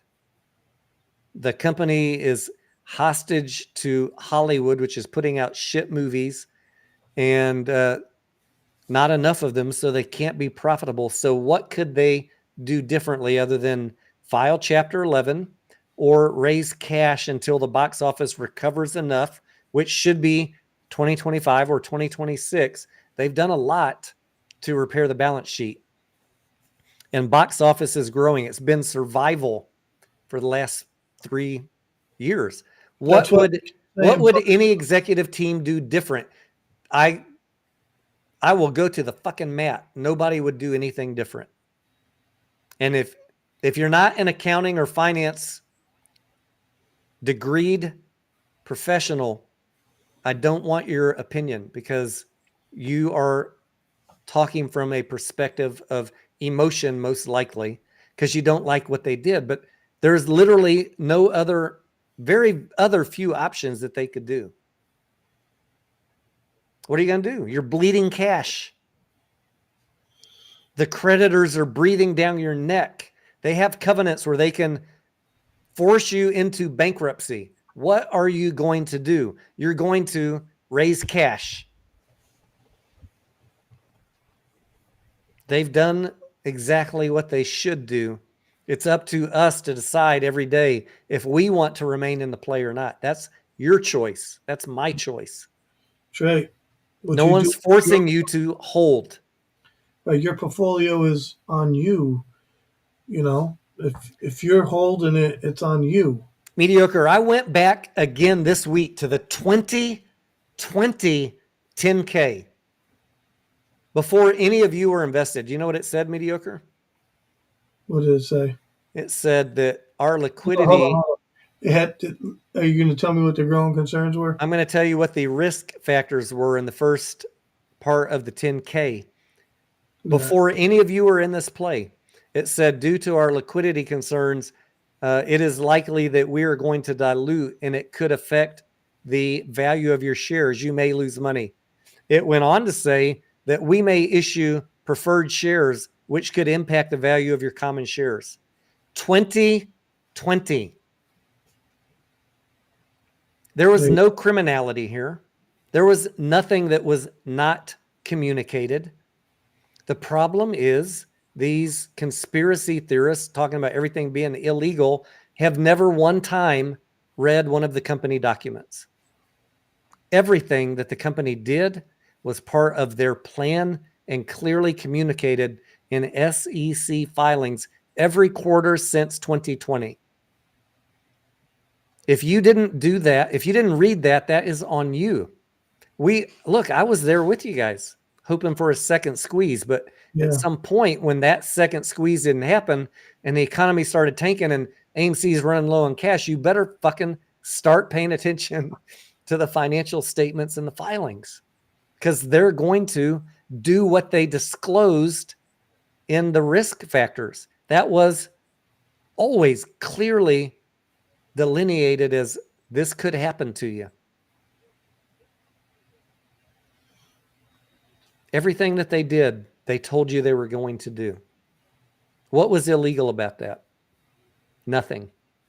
And that's, people hate me. People want to show up at my house and shoot me at my front door because I've been telling you guys that for 2 years. But this is the fucking honest truth. It's all there in the filings. Just read them. Just read them. And if you don't know how to read them or you don't understand them, right, get around a group of people who understand and will help you through, read that and understand what's being said in those documents, right? And those people don't have to be perfect, but at least if they're reading the documents and have a good idea what's going on, you know, you could do some due diligence. You know what I mean? You could look some things up. I look at everything now. I don't care what it is. I've made you a believer, huh, mediocre? Yeah, I want to know. I want to know everything. Yeah, I spend a lot less time on blue chip companies worrying about that stuff. But when you're in a speculative play, you better read the damn documents. You should read. Corax says, I figured it would crash. What are we talking about, Corax? Oh, Tesla. I watched that event last night. My wife watched it with me. She's like, why are you so excited about this? I was like, because she had just gotten home from yoga and HEB, and she was like wanting to talk. You know how wives are. Love you. I was like, babe, I've been waiting an hour for this damn live stream to start from Elon. Can you just watch it with me and then we can talk? And she got really into it. She's like, wow, and wow, and wow. Look at the robo taxi and the robo bus and the robots. But then the market, you know, the technology was cool, but how do you turn that into revenue was a little bit light. And so the market didn't really like that today. So I was talking to family today and my wife and maybe people in the Discord. I think in the Discord, I dropped some comments like last time I bought Tesla was at $100. So I'm not too hot at buying it at recent prices, but if it comes back down, I might be a buyer. I'm a believer in the long-term vision of Tesla, but I think you need to be very self-aware, critical, like don't buy into the hopium. There's going to be some sweet opportunities to buy on dips. And that's what I'm waiting for. I waited a year to buy Tesla at 100 or whatever the fuck I bought it at. Let me pull up the chart. Yeah, pull it up because I need to see where it's at. I haven't looked at it. But if there's an opportunity, we might have to take advantage of that. I know Rolf likes to take advantage of that. He's pretty good with it. So my like ideal levels mediocre here on the just the Fibonacci would be 200 or 180. That would get my interest. This was when I bought back in 2022 when it dropped to 180. I'll wait. I'll wait and hope and pray. Now I have traded GameStop, both shares and options, even day trading options on it because of the volatility. But that, I mean, you could be literally playing with fire. Yeah, with that, this stock is crazy, dude. You That's could why I be don't play playing with, options. like Colin Gladman. I've watched him make a lot of money on very excellent calls on call options on GameStop. And I think he went long before this event. And I saw he posted today he lost $230,000 on call options because of the red. And that he's a smart trader. He has good risk management. He can trade out of a $230,000 loss. So I'm not worried about him. But this will fucking eat your lunch. And that I would personally never risk that much on an option play. But I've also seen him have days where he makes $80,000 gains. Like, I like speculating, but not, I mean, that's just like, bro, your next level degenerate. I love it. I would never. That's, not good risk management, I would have to say, Tony. That's his choice, and he can do whatever he wants. And, I'm not going to criticize him. Tony, I've been accused of not using good risk management, but I know. Yeah, I use good risk management, Tony. You know that, right? Anya says it sounds like Tesla is getting out of EVs. I don't know, Anya. Did any of y'all get that from the thing? Correct says for now the vast majority of revenue is coming from cars. That is what the company is, right? You got, for short-term traders, like how I think of it, what's the revenue stream versus the growth potential versus the valuation look like from now till 2027, let's say. That's how I'm thinking. And I know, Corex, you're thinking the same thing. Like, Tesla has, at these levels, to me, I'm not a buyer up here. It's too overvalued. I'll buy all day the cheaper it gets, because I am a long-term. I like Elon. I like Tesla. They're the only fucking profitable company out there in EV. But look at this PE ratio, 95. That is insane. That is a huge wager that the market is making on the future profitability of Tesla. And when they don't convey to investors a delineated strategy of how they're going to monetize these robo-taxis and robots in the next 2 years, 95 PE ratio is going to get punched down to a more normal valuation. That's just how it is. There's nothing wrong with that unless you bought at 260 or 300. You're probably going to get crushed. You can see I have alarms for myself to start paying attention at 200 and 178. Doesn't mean I'm buying there, but I'm going to start paying attention. At it. I will begin taking a look at it, Mediocre. That's right.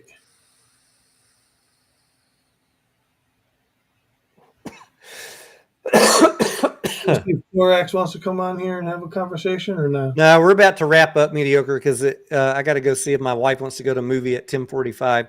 It's 10:20 here now. Woo! Guys, thank you for hanging out. If you are late getting here, what was the main point of this live stream? I'm going to throw it up on the screen one more time for the latecomers. Let me get this chat off of here. Let me put the screen share back up one more time. And welcome if you're getting here late. This is what we were talking about. Mark Robinson and Daniel Moore, October 10th and October 7th. 2 insider sales of GameStop, not related to taxes, not related to withholding taxes from RSUs. Those RSU withholding sales happened on October 2nd for both of these gentlemen. These were new sales. small amount, relatively, 51,000 for Mr. Moore, 229,000 for Mr. Robinson. Although we did note that Mr. Robinson in the last year has dropped his total holdings from 81,000 shares down to 43,000. You can see here his position October 2023, 81,000 shares. He's cut his position in half. I'm not telling you how to think about it. You make up your own mind. What I said over the last couple of years is, since we did not do a good job of paying attention in 2021 when AMC Insider sold, that I would never not point this out to you again, that I would never not take it seriously. And if you're in my Discord, you know, every time, if it's a stock we're following, any ticker, if I see an insider sale, I notify you guys. We're not picking on GameStop. This is my normal MO. Mediocre, you probably know in other plays that I've called out to you guys, insider sales, heads up. But Tony, we just, on a comedic side, I'm just going to say, we just want to let you guys know what insiders are paper-handed bitches. Mark and Daniel are paper-handed bitches. Larry and Ryan are the diamond hands. Larry and Ryan, Larry's been buying. Ryan, we haven't heard from him. He ain't done no buys in a long ass time. But yeah, so make of it what you will. I just want to, do the DD and share with you, because there is some misinformation. These were not tax related sales. These were people selling shares, and you can make your own conclusions about whether it's important to you or not. And, again, I'm not picking on GameStop. I do this for all tickers that we're invested in or watching. The only reason we're talking about it on GameStop is because there are people out there saying right now this was tax related. I don't like fake DD. I don't like fake news. I don't like that. Yeah. So, also the other thing that we commented on at the beginning of the stream is there are no executives in this company. They've been through 3 CFOs in the last couple of years. They don't even have a CFO right now. They've got a principal financial officer, and he's selling. Daniel Moore. The COO, Nir Patel, fired. So the company is Ryan, Daniel, and Mark, and 2 of them are selling. You guys do whatever you want with that info. I'll still be buying if it drops in my buy zone, and I will have a plan to exit if it drops through my buy zone. I will have a plan to exit. I'm not married to this stock. I don't care what you guys do with it. I just will tell you what I'm doing, and I'm a trader of the stock, not a traitor, a trader. I've been trading this stock profitably for 2 years. Although some would want to believe that you are a trader too. Yeah, I know. They lie about me. They lie on me all the time, mediocre. Yeah. I just want to buy it cheap and sell into run-ups. And if it drops below, sorry, I thought I had the screen up here. Share. If it dropped, I bought it 1934, sold the next day. I bought it 1950, sold 13 days later. I'll buy again if it drops down in this green zone. The lower it goes, the better I feel. But if it drops under this, I will probably have an exit strategy and see where it bottoms out.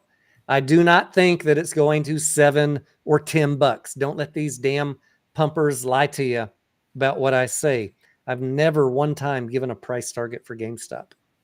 I'm only looking for a good entry and then a following good exit. The book value is $11. The fundamental value is $11.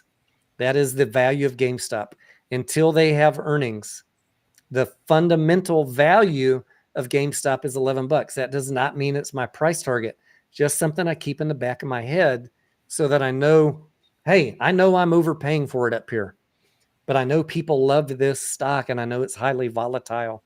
And that is exciting to me for the potential opportunity if I can buy cheap and sell into run-ups. But if that support of the community breaks down and we start getting crushed by shorts, then I'm going to step aside, because I can always come back the next day or the next week or the next month when things stabilize.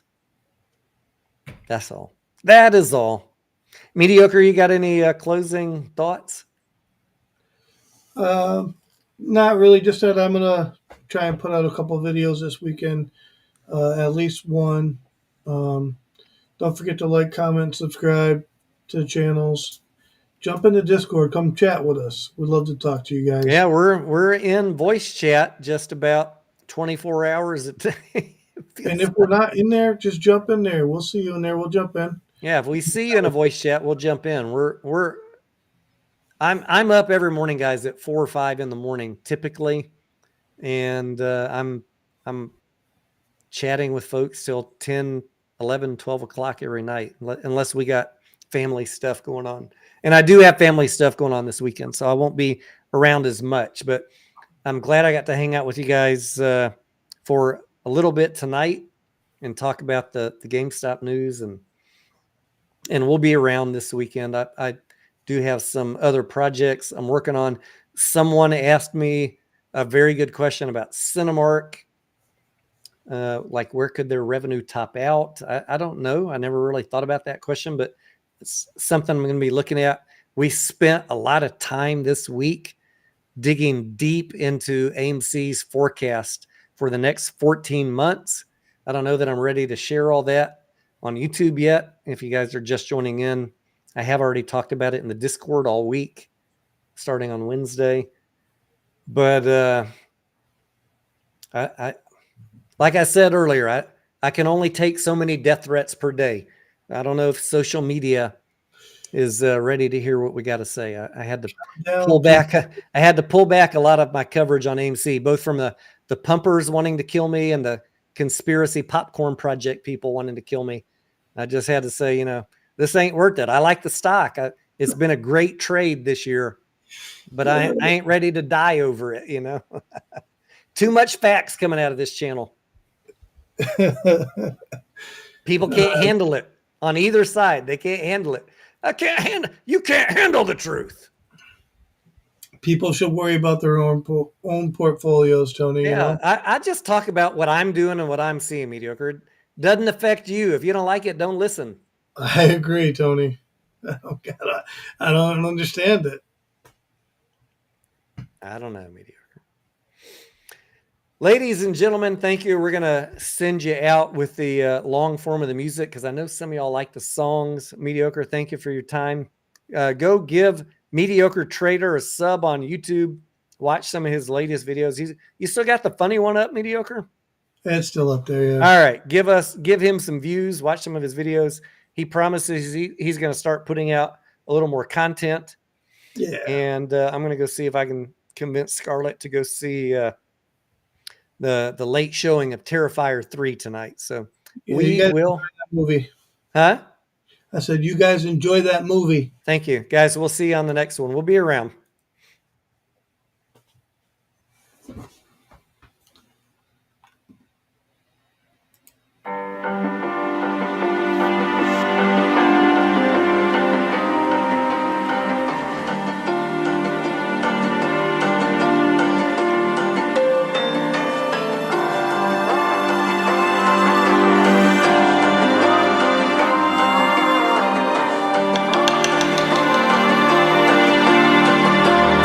So you wanna go to war with me? You're talking like you think you're royalty. You think that I'm afraid, but I don't break. I heard you question my stability. You think I'll fall just like a guillotine, but I am here to stay. Won't look away. The storm is coming, so you better start running. No, you can't control, feel it in my bones. I'm coming for the, coming for the.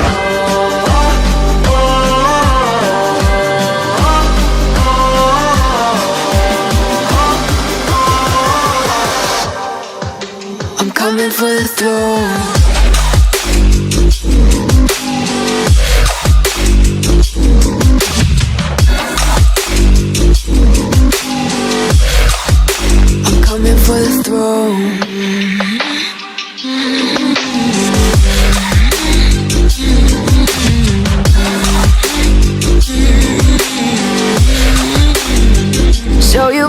my enemy. You should've known I'd never kiss the rain. Ice runs in my veins, won't play it safe. I don't belong with your nobility. Who died and made you king of anything? You think that I'm insane, it's your mistake. Kingdoms rise and fall, I've come to take it all. I'll take it, I've come to take it. Kingdoms rise and fall, I've come to take it all. I'll take it all.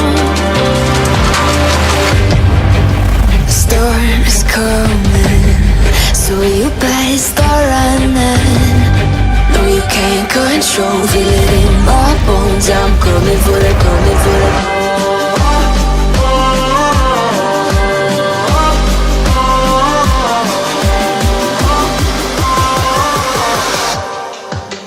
Coming for the throne.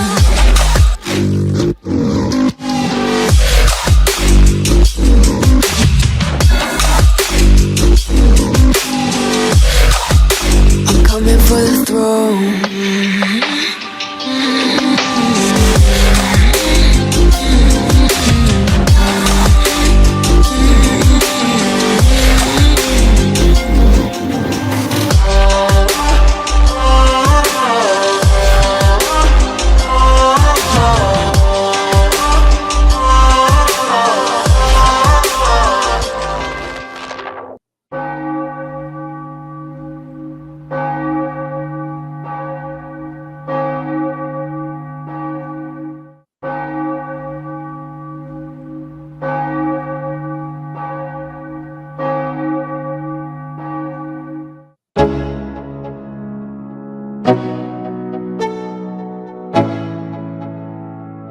Let's go. Yo, I'm like an addict, do I gotta have it. I ain't even playing, got a really bad habit. If it moves, gotta grab it, fuse like a magnet. Lose, won't have it till I'm doomed in a casket. I ain't playing, got a weird mind. If you work 8 hours, I'ma work 9. If the shit tastes sour, you should taste mine. I'ma stay in power for a long time. Get up, nah, I ain't a quitter. Toss me the ball, I'm a really big hitter. Big picture, I'm a straight killer. Rising the song to the highest bidder. Got juice, got gas, I'ma move fast. New shoes, new tracks, like who's that? I'm new, come back, better than last. Yeah, it's a new me, never gonna look back. Never gonna look back. Cause damn, I was built to last. You move slow and I move fast, and that's facts. Only I can make a change. Slowly take a step today. I will never be the same, cause that's what it takes.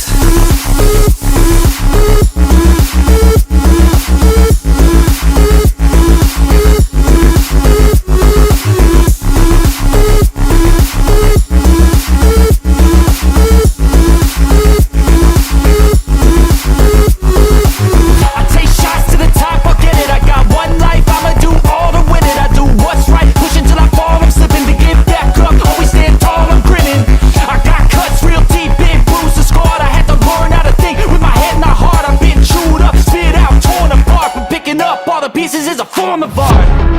I'm never gonna look back, cause damn, I was built to last. You move slow and I move fast, and that's facts.